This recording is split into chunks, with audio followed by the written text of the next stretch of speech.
Good morning बच्चों। आज हम लोग नया चैप्टर पढ़ेंगे, वृत्त, सर्किल। वृत्त में सवाल नंबर 1 है, एक वृत्त की कितनी स्पर्श रेखाएं खींची जा सकती हैं। जैसे मान लो कोई वृत्त बनाया गया है, भैया ध्यान दो इधर, ये हमारा वृत्त बन गया और कह रहा है इस वृत्त से कितनी स्पर्श रेखाएं खींची जा सकती, यही कहा है ना भैया। हाँ, स्पर्श रेखा। स्पर्श रेखा क्या होता है? वृत्त को छूता हुआ ऐसे चला जाए, लेकिन ये काटे ना, ये भी ध्यान देना, केवल वृत्त को छू करके ऐसे चला गया तो कितना जा सकता है? हाँ, अनेक रेखाएं खींची सकती हैं, अनेक स्पर्श रेखा हो सकती है। भैया चाहे जहाज करोगे टच कर दो, अच्छा टच करते रहो, हो रहा है नहीं हो रहा है? हो रहा है ना। स्पर्श का मतलब केवल छू कर क्या करे। कभी आपने सुना होगा ना, कहीं उसने गोली मारा और उसके से कान के बगल से छू के से निकल गई, ये कहते हैं ना, कहीं सर के पास से निकल गई छू करके। तो यहां स्पर्श रेखा का मतलब होता है छू करके निकल जाना। जब छू कर निकलेगी तो बहुत सारी रेखाएं निकल जाएंगी ना। क्या कितनी रेखाएं हो जाएंगी स्पर्श? इसका उत्तर हो जाएगा अनेक, अनेक स्पर्श रेखाएं। एक बात ये बताएं,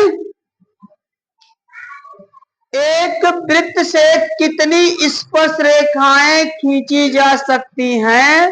तो हम कहेंगे अनेक स्पर्श रेखाएं खींची जाती। अच्छा, एक वृत्त में, इसी सवाल में देख लेते हैं, एक वृत्त में कितने व्यास होते हैं? तो जो व्यास होता है, व्यास कितने होंगे? ये दो त्रिज्याओं को जोड़ा जाए तो एक व्यास बनता हो सकता है। इसमें व्यास भी बहुत हो सकते हैं भाई, हर जगह से व्यास है, व्यास तो जा रहा है, लेकिन कहां से व्यास कहां से मिलता है? जब केंद्र से होकर गुजरने वाली रेखा जो केंद्र को काटे वह उसका क्या होता है? व्यास होता है। एक वृत्त में कितनी समांतर रेखाएं होती हैं? तो एक वृत्त में केवल 2 समांतर रेखा होती है, तीसरी नहीं सकती। जैसे आपने यहां किधर खींचा, अगर यहां सेंटर यहां है, एक आपने यहां खींचा, खींच दिया, तो देखो यहां बेटा ये वाली और ये वाली रेखा आपस में बराबर होगी। लेकिन अगर हमारे मन में ये भी चल रहा होगा ये तो गलत बताया जा रहा है, गलत नहीं सही है, इसलिए आप तो कहेंगे एक यहां खींच दिया गया, एक यहां खींच ले रहे हैं, ये भी तो हो रहा है, समांतर नहीं है। क्यों? ये इसके बराबर नहीं है भाई। ये दूरी जैसे जैसे इसके पास आओगे, केंद्र के पास आते जाओगे, रेखा क्या होती जाएगी? बढ़ती जाएगी, और केंद्र से दूरी जाओगे ये रेखा क्या होती जाएगी? ये होता है। ठीक, अब सवाल नंबर इसमें की 2 है, और क्या इसमें कुछ है ये नहीं, यही तो पूछा है कि एक वृत्त से कितनी स्पर्श रेखाएं खींची जा सकती हैं। तो हम कहेंगे एक वृत्त से अनेक स्पर्श रेखाएं खींची जा सकती। ठीक, अब सवाल नंबर 2 है। 2 कह रहा है रिक्त स्थानों की पूर्ति कीजिए, यानी खाली जगह पर आप क्या भरेंगे। तो पहली सवाल है, किसी वृत्त की स्पर्श रेखा से, स्पर्श रेखा उसे डॉट डॉट बिंदुओं पर प्रतिच्छेद करती है। अभी सवाल सेम ऐसे आई है, अभी सवाल में वृत्त था, वृत्त ने आपसे कहा कि भैया एक ही स्पर्श रेखा जा रही है, ये स्पर्श रेखा गई। अब वो कह रहा है कि किसी वृत्त की स्पर्श रेखा उसे डॉट डॉट बिंदुओं पर प्रतिच्छेद करेगी, यानी ये सेंटर तो बना है लेकिन स्पर्श कहां कर रहा है? उसके किनारे, वृत्त को छू रहा है ना। तो जो छुएगा कितनी रेखा खींचेगा, उसमें कितने बिंदु होंगे? तो बिंदु की संख्या कितनी हो जाएगी? 1 होगी। तो पहले वाले में क्या भरा जाएगा? किसी वृत्त के स्पर्श रेखा पर केवल एक बिंदु होता। भाई इसमें एक ही बिंदु होगा, जैसे आपने गोला किया ऐसे, अब इसको ऐसे मिलाना हो, एक ही जगह तो ये मिलेगा, स्पर्श करेगा, कि पूरे पे करेगा? एक ही जगह स्पर्श करेगा और जो स्पर्श होगा वही हो जाएगा स्पर्श बिंदु। कितने होंगे? एक। बात समझ में आया? तो पहले में क्या फिलअप होगा भैया? एक। ठीक, दूसरा है इसमें, समझ में आ रहा है? दूसरा है वृत्त को दो बिंदुओं पर प्रतिच्छेद करने वाली रेखा को कहते हैं, क्या कह रहा है?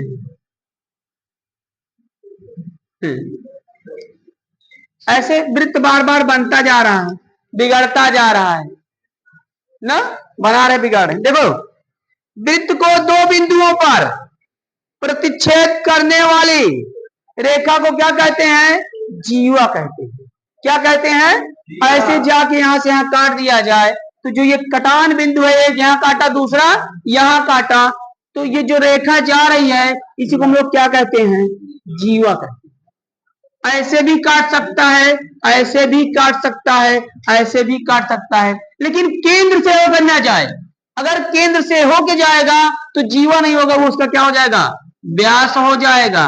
केंद्र को छोड़कर वृत्त के अंदर कहीं भी किसी भी बिंदु पर काटेगा तो वो कटान बिंदु क्या कहलाएगा? जीवा। बात समझ में आई? लेकिन जैसे दो चीजें ध्यान रखना, अगर ये सेंटर से होके जाएगा, केंद्र से होके जाएगा तो व्यास, अगर स्पर्श करता हुआ निकल गया तो ना जीवा नहीं, स्पर्श रेखा कहे जाएगी। केवल टच होके जाएगी तो स्पर्श रेखा, और गोले के अंदर, वृत्त के अंदर से कहीं काटेगा तो क्या कहलाएगा? जीवा। कहां पे? यहाँ पे ये। अब ये थोड़ा से हो गया था बेटा, मैं बता तो दिया। हम बोल तो रहे ना कि ये केवल स्पर्श करता हुआ जाए। जब वृत्त को स्पर्श करता हुआ जाएगा तो स्पर्श बिंदु होगा, केंद्र से जाएगा तो व्यास होगा, लेकिन उसके दाएं बाएं कहीं से भी चला जाएगा, क्या कहलाएगा? जीवा कहलाएगा। समझ में आया? तो इसमें क्या भरा जाएगा? दूसरे में जीवा भरा जाएगा। क्या भरा जाएगा? जीवा। क्या दिया है? छेदक। अरे जीवा छेदक है। डॉट डॉट, एक वृत्त की डॉट डॉट समांतर स्पर्श रेखाएं हो सकती हैं। फिर मैंने बताया, अभी अभी भी बताया था, सवाल नंबर एक में ही बताया था। एक वृत्त में कितनी समांतर रेखाएं होती हैं? तो भैया दो समांतर रेखा होती है। नहीं समझे? जैसे भाई आपने कहा ना, वृत्त बनाया, अब वृत्त से यहां को मिलाया, फिर यहां से यहां को मिलाया, तो आप नापोगे कि ये दूरी आपस बराबर मिलेगी।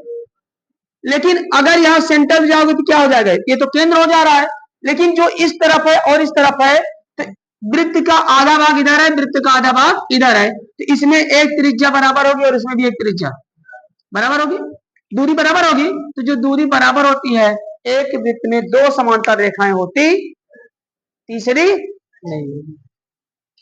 आ रहा है? चौथा है वृत्त तथा उसकी इस स्पर्श रेखा के उभयनिष्ठ बिंदु को क्या कहते हैं? उसे क्या कहेंगे? स्पर्श बिंदु कहते हैं। समझ में आया? तो क्या हो जाएगा? स्पर्श बिंदु। वृत्त तथा उसकी स्पर्श रेखा के उभयनिष्ठ बिंदु को क्या कहते हैं? स्पर्श बिंदु कहते हैं। समझ में आ गया? चले आगे सवाल पे। सवाल नंबर 3 देखो। हाँ भाई, कोई दिक्कत? बहुत खुश नजर आ रहे हो, मजा आ रही है ना? वृत्त ऐसे है ही, वृत्त बहुत ही आसान चैप्टर है। सवाल नंबर 3 है भैया, देखो, 5 सेंटीमीटर त्रिज्या वाले एक हमने क्या बना दिया भैया? वृत्त बना दिया, और ये सेंटर से, केंद्र से यहां की दूरी कितना है? 5 सेंटीमीटर ना। त्रिज्या वाले एक वृत्त के बिंदु P पर स्पर्श रेखा, बिंदु P है भैया, ये क्या हो जाएगा? O। क्या हो गया?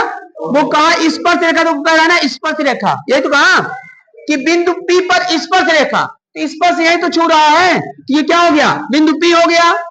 स्पर्श रेखा PQ केंद्र O से जाने वाली एक रेखा से बिंदु Q इस प्रकार मिलती है कि OQ बराबर 12 सेंटीमीटर। यानी ये स्पर्श करता हुआ ऐसे चला जा रहा है ना, और ये ऐसे चला आया, बात समझो। और ये नाम दे दिया इसका, क्या, Q दे दिया, और पूछा कि OQ बराबर कितना है भैया, ये 12 सेंटीमीटर। क्लियर। अब ये 12 है, ये 5 है, ये कोण कितने का बना रहा है, 90 का बना रहा है ना। तो यहां पूछ रहा है, क्या पूछा है, तो PQ की लंबाई ज्ञात कीजिए।